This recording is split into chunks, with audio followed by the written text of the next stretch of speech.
내가 이게 연습을 8시간을 하기는 했지만 내 생각만 점철해서 뭔가 연습을 했구나. 발성은 레슨 안에서만 해결하죠. 큐 하면 웨인 굿단 웨인 굿단 원장님이 항상 저희한테 하시는 얘기가 있어요. 사람의 노래를 완전히 획기적으로 바꾸는 그것은 이게 상상력이라는 거예요. 이미지라는 거예요. 이게 상상력이 진짜 최고로 중요하다는 사실을 이제 체감하기 시작을 한 거죠.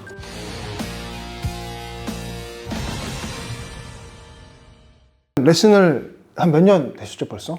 기간이? 아마 한 15년 정도. 이제 거의 레슨은 뭐 도사가 됐지만 이제 처음에는 그렇진 않으셨을 거잖아요. 처음 레슨 했을 때는. 완전히 헤맸죠. 처음엔 좀 어떠셨어요? 처음 레슨할 때는 내가 배운 걸 잘 전달만 하면 될 줄 알았어요. 왜냐하면 되는 방법이니까. 그렇죠. 내가 됐고 그렇게 배웠고. 그랬는데 전혀 안 먹혀요. 한 10명 하면 한 1명, 2명 먹히나? 그러니까 안 먹히는 숫자가 너무 많다 거죠. 보니까. 그제서야 나는 이제 내 소리 하나만 잘 다뤘구나. 남에 대한 이해 능력이 완전 빵이구나.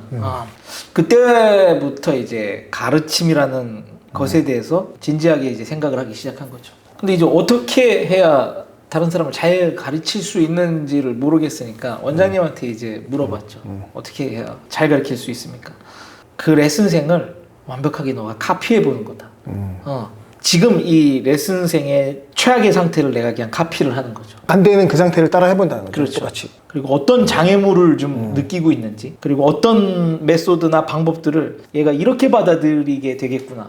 그래서 이제 이러한 시작점에서 다시 제가 원하는 또는 내 상태로 돌아올 때 이 사람한테 필요한 게 무엇일까? 무엇이 이 사람을 되게 만드는 생각이고 뭐가 이 사람한테 스트라이크가 될 만한 것일까를 이제 캔에서 오게 되는 거죠. 그냥 내가 그 사람이 돼봐서 역으로 생각을 해보고 무슨 그 닥터 스트레인지 마냥 최적의 수를 찾아 들어가는. 그래서 그걸 다음 시간에 투영을 해보죠. 그래서 먹히면 오케이인 거고 이게 안 먹히면 다시 그걸 또 카피를 하는 거죠. 그래서 안 되는 건 또 어떻게 안 되는지 또 카피해보고. 다시 얘가 왜 이걸 이렇게 느끼는지를 또 알아내야 되는 거죠. 그제서야 좀 제가 새삼 깨달은 게 돌아보니까 원장님이 그 140명만 그 숫자를 가리킬 때 주제는 하나였는데 이게 조금씩 뭔가 비유나 은유나 어프로치가 다 조금씩 좀 다른 거예요. 그러니까 어떻게 보면 이 사람은 그 당시에 140명의 스탠스를 다 카피해보면서 이게 하나하나 맞춰보는. 하나씩 그걸 하신 거죠. 대단한 레슨 영역인 거죠.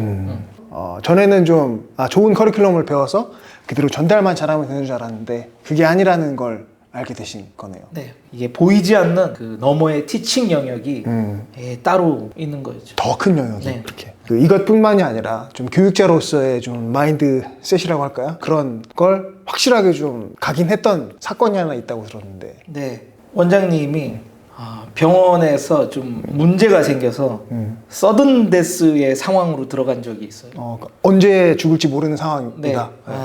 이제 원장님이 교육진들을 다 부르시는 거예요. 그래서 갔어요.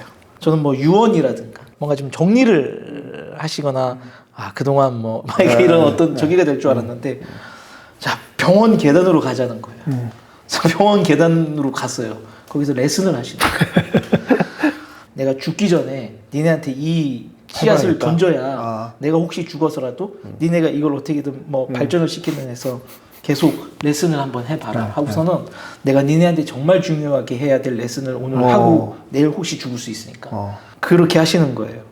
근데 누구 하나 원장님 지금 그게 무슨 말씀이십니까? 내일 돌아가실 수도 있는 데가 아니라 다들 어떻게 하는 거예요? 좋다고 하니까 최후의 막 레슨이라고 하니까 제가 그걸 보면서 어떠한 직업 정신을 가지고 이 사람이 제자를 양육하고 레슨이라는 직업을 임하는지를 그냥 뭐 다른 수식어 없이 그냥 이 상황을 제 그 좌심방 우심방에 그냥 딱 심을 수밖에 없는 거죠. 내가 내 일에 대해서 어떠한 마인드로 살아야 되는지는 사실 결심이 필요 없는 거죠. 그냥 이 상황 한 방에 모든 게 그냥 끝났고 정리가 돼버린 거죠. 거의 죽기 직전까지도 그렇게 하는 걸 보고 나도 그럼 이런 마인드를 가져야겠구나 뭐 이런 생각을 하셨겠네요. 자, 그렇게 마인드셋을 잡으시고 레슨을 쭉 하셨는데 그렇게 해보니까 좀 어떠세요? 레슨이라는 게. 일단 레슨을 해보면서 제일 느낀 건 그거예요. 안 되는 목은 없다. 안 되는 생각만 있더라고요. 소리라는 게 사람들은 그냥 여기서 벌어지는 일이라고 다 생각을 해요. 단순하게만 보면 목이 문제네. 네가 거기서 성대를 어떻게 했네, 못 붙이네. 이러지만 그게 좀 더 들어가 보면 얘가 그렇게밖에 소리를 낼 수밖에 없는 다른 그 기저 상황이라는 게 있는 거죠.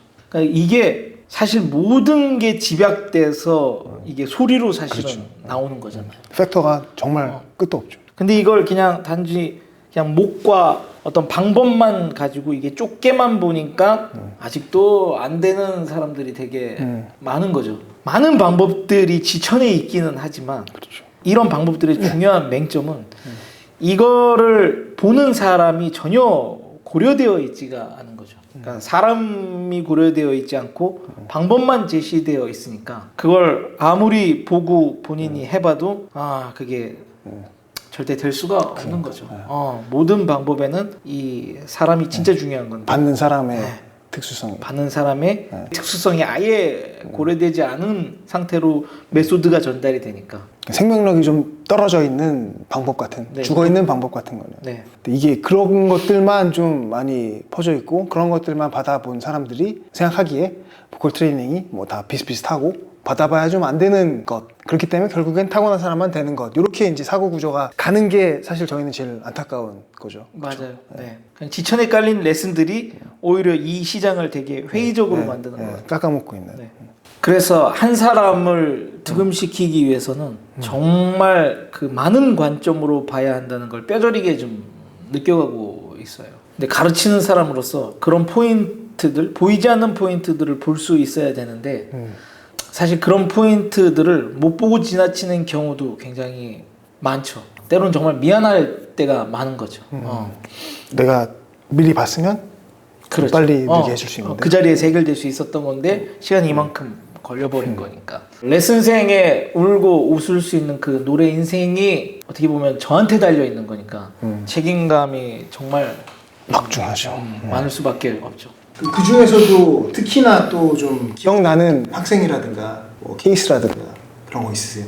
사실 되게 많은데 그 중에서 제일 먼저 떠오르는 이름은 이승헌이라는 친구예요. 제가 그때 레슨 당시 그때 진짜 제가 발성에 좀 큰 깨달음을 많이 가졌었던 때고 그때 깨달은 걸 이 레슨생에게 정말 많이 투여를 하게 됐죠. 어떤 거를 그러면 그렇게 전달하셨어요?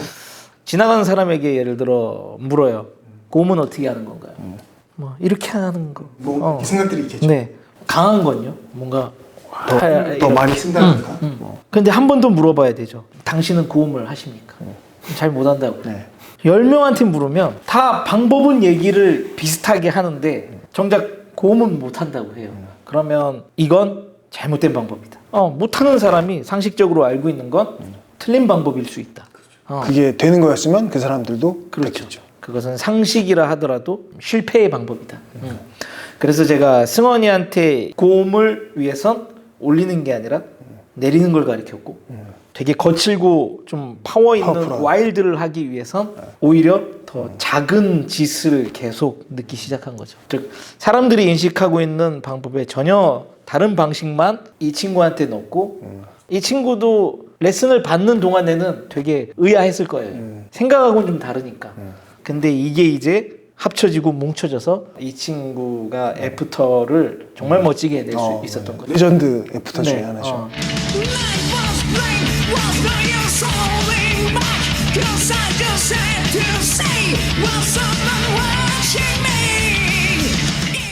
지금 말씀하신 그런 부분들 이외에도 또 뭐 라이브 하미 레슨이 강력한 이유라든가 아니면 특수성이 있을까요? 또 저희는 세상에서 최고로 잘 부르는 사람 그리고 세상에서 최악으로 부르는 사람 이 두 그룹만 연구해서 가장 최악이 최상으로 가는 것을 그 연구하기에 이 중간에 있는 사람들은 뭐 자동으로 잘 될 수밖에 없는 거죠. 저희가 무슨 방법을 고안하든 어떠한 메소드를 새롭게 탄생시키든 간에 최악의 상황에 있는 사람이 이걸 받았었을 때를 타겟하고 이러한 타겟된 사람을 최상으로 이렇게 끌고 가는 그 과정을 만들어 버리기 때문에 가장 좀 어떻게 보면 강력할 수밖에 없죠. 네. 그리고 무엇보다 저희가 안 되는 사람의 그 근본적인 이유들을 너무 많이 잘 알고 있으니까. 그렇죠. 일단 원장님부터 진짜 바닥인 사람이요.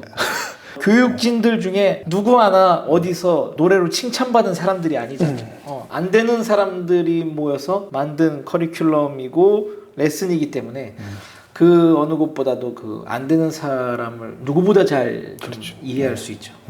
그 안 되는 사람들의 그 정말 많은 솔루션을 갖고 있는 거. 데이터가 그게, 많이 있으니까. 저희의 진짜 가장 강점이죠. 그러니까 만든 사람들부터도 최악의 케이스들이었고 네. 가장 안 되는 사람들을 대상으로 들어갈 걸 생각해서 만들기 때문에 이 메소드들이 강력할 수밖에 없다. 네. 그 다음에 좀 제가 여쭤보고 싶은 건 그 레슨을 좀 잘 받고 빨리 늘려면 좀 어떻게 해야 된다고 생각하세요? 개인 레슨을 신청하세요. 이 교육자가 소리를 낼 때 그러니까 내가 이 사람이라고 생각하고 이 사람이 지금 어떻게 소리를 내고 있는지를 그걸 좀 계속 이입을 해야 되는 거죠. 그래서 뭔가 계속 상상의 나래를 펼쳐야 되고 다른 사람을 이렇게 이제 티칭할 때 계속 이입을 하면서 먼저 생각하는 거예요. 저거 틀렸는데 틀렸대. 아 역시. 그러면서 이제 교정을 피드백 해줄 때 그거조차도 계속 이입하고 좀 관찰을 하는 거죠. 그리고 내 차례가 됐었을 때 이런 뭔가 종합된 데이터가 좀 있으니까. 데이터를 가지고 그럼 이렇게 내면 이 사람이 오케이를 할 것이다 라는 걸 이제 실현하는 거죠. 그래서 가장 중요한 건 이러려면 가운데에 앉아라. 맨 뒤에 하는 게 제일 좋은 거 아니에요? 근데 그 맨 뒤에 앉았는데 여기서부터 시작할 수도 있으니까 무조건 가운데. 왼쪽으로 시작할지 오른쪽으로 할지 모르니까. 그래서 선생님이 그날따라 다르니까 그렇지. 가운데로 앉는 거죠. 정리하자면 요는 그러니까 내가 레슨 받을 때뿐만이 아니라 남이 레슨 받을 때에도 그 사람을 어떻게 티칭하는지를 잘 봐가면서 그게 진짜 중요해요. 상상하면서 따라가 보잖아요. 사실 이게 어떻게 보면 그룹 레슨의 또 장점이기도 하니까요. 네. 그런 걸 충분히 누리셨으면 좋겠다. 레슨생분들. 그럼 그렇게 레슨을 잘 받고 나서 그 다음에 혼자 연습할 때는 좀 어떻게 하는 게 좋을까요? 머릿속으로 이 수업을 받는 그 시뮬레이션을 계속 돌려봐야 돼요. 한마디로 그 CCTV? 그걸 다시 보는 것처럼? 네. 그래서 관전자로서 선생님이 이런 소리를 이렇게 내서 유도했고 따라하는 나를 보면서 이렇게 했었을 땐 이 사람이 틀리다고 할 것이고 이렇게 했었을 땐 이 사람이 오케이 좋아라고 할 것이라는 이런 이제 시뮬레이션을 굉장히 많이 좀 그려보는 거죠.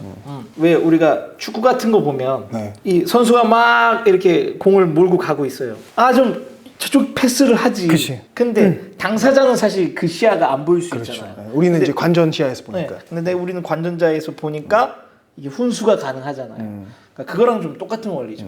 이렇게 하다 보면 좀 자기 소리나 어떤 그 상황에 대한 객관화가 좀 많이 이루어져서 훨씬 더 남보다 좀 빨리 늘 수 있고 성장할 수 있는 아마 발판이 돼요. 그러니까 너무 자기 안에서 자기 생각만 하지 말고 좀 객관적으로 볼 수 있는 팁들을 이렇게 알려주셨네요. 자, 그럼 이번에는 레슨을 그렇게 받을 수 있으면 가장 좋겠지만 뭐 사정상 못 받으시는 분들도 계실 테니까 만약에 레슨을 못 받고 독학을 해야 한다면 어떻게 저희가 가이드를 하는 게 가장 좋을까요? 무조건 팝을 하세요. 팝송을. 이거는 뭐 취향의 문제도 아니고 이건 뭐 고려의 문제가 아니에요. 그냥 무조건 단호박이네. 팝을 하세요. 그냥 이건 가장 해야 될 그냥 규칙 같은 거예요. 생각을 해보세요. 이 양궁을 만약에 다른 나라에서 잘하려면 그냥 어느 나라를 분석하고 파면 돼요. 그냥 한국이에요. 달리기를 잘하고 싶으면 어느 나라를 그냥 파면 돼요. 미국이나 그냥 자메이카 같은 나라를 파야 돼요. 우리가 달리기 잘하자 해서 우리나라 선수를 파면 안 되잖아요. 이 팝이라는 그 시장 안에 어쩔 수 없이 전 세계 최고의 이제 실력가들과 최고의 테크니션들이 다 그냥 모여 있어요. 물론 한국 노래 되게 중요하죠. 최종적으로 우리가 불러야 되는 노래나 사람들에게 들려줘야 되는 노래도 한국 노래일 수는 있어요. 근데 연습과 공부는 무조건 팝으로 해야 돼요. 우리나라에서 진짜 노래 좀 한다라는 명 가수들 역시 이 사람들 전부 다 판만 팠어요. 그렇죠. 그렇게 해서 자기화해서 나온 게 우리가 좋아하는 그 보컬. 우리도 진짜 노래를 좀 일정 이상 수준으로 잘하고 싶으면 이 명가수들이 진행한 그 과정을 우리도 해야 되는 거죠. 그래서 여러분들에게 꼭 드리고 싶은 말씀은 옛날 노래가 됐든 요즘 노래가 됐든 관계없어요. 일단 팝에서 하고자 하는 것을 꼭 찾으세요. 좀 스페셜 해주고 싶다면 팝을 해야 된다. 무조건. 더 영양소가 좋은 게 많이 있다. 네, 선택의 여지가 없어요. 자, 그럼 이제 마지막으로 저희 유튜브 구독자분들한테 좀 한마디 해주신다면 어떤 얘기를 할까요? 유튜브를 이제 좀 진행을 하다 보니까 네. 일반인들의 시야를 더 좀 이해해야 되는 필요성을 되게 많이 느꼈어요. 그죠. 그러니까 제 입장에서는 이 정도면 좀 쉽다라고 느낀 건데 와 일반인들에게는 아직 너무 이게 어려운 설명이거나 재료일 수가 있는 거죠. 물론 이제 오프라인으로 오시는 분들은 어느 정도 좀 관심이 좀 많거나 그죠. 배경 지식이 좀 꽤 있거나 좀 욕구나 어떤 열정이 좀 강한 사람들이 많아서 그런 사람들을 오프라인에서 상대할 때는 이런 게 좀 크게 어려움이 없었는데 진짜 일반인들 시야를 좀 더 많이 신경 쓰고 이 사람들을 위한 그 접근 메소드들을 좀 더 많이 만들어야 되는 거를 좀 많이 느꼈어요. 그렇죠. 저희는 아주 깊이 다루는 사람들이다 보니까 이거를 좀 일반인들한테 전달할 수 있을 만큼 대중적으로 네. 만드는 그런 과정에서 좀 고생들을 좀 했었죠. 그래서 앞으로는 더 좀 아우를 수 있는 그런 내용들이나 컨텐츠를 좀 준비를 더 열심히 좀 해보고 싶고 그리고 좀 나아가서는 저희가 알고 있는 발성적 상식이나 이런 것들이 이 혼돈스러운 유튜브 안에서 좀 스탠다드를 많은 사람들에게 좀 제공할 수 있게 되고 싶고 좀 추후에는 좀 실시간으로 사람들하고 직접 피드백도 하고 소통하면서 네, 현장감 있게 노래를 알려주고 그렇게 되는 컨텐츠까지 좀 갈 수 있게 되기를 기원하고 좀 희망을 해요. 그래서 앞으로 계속 좀 관심을 가지고 응원을 좀 해주셨으면 좋겠습니다. 저희가 그 오프라인에서 고급 티칭을 하던 것들을 조금 더 전달이 잘 될 만한 버전으로 만들어서 알려드리고 있는 거라서 이게 생각보다 굉장히 가치가 높은 겁니다. 그렇죠. 그러니까 앞으로 또 저희 컨텐츠들 많이 기대해 주시고 성원을 해주시면 감사하겠습니다. 고생하셨습니다. 고생하셨습니다.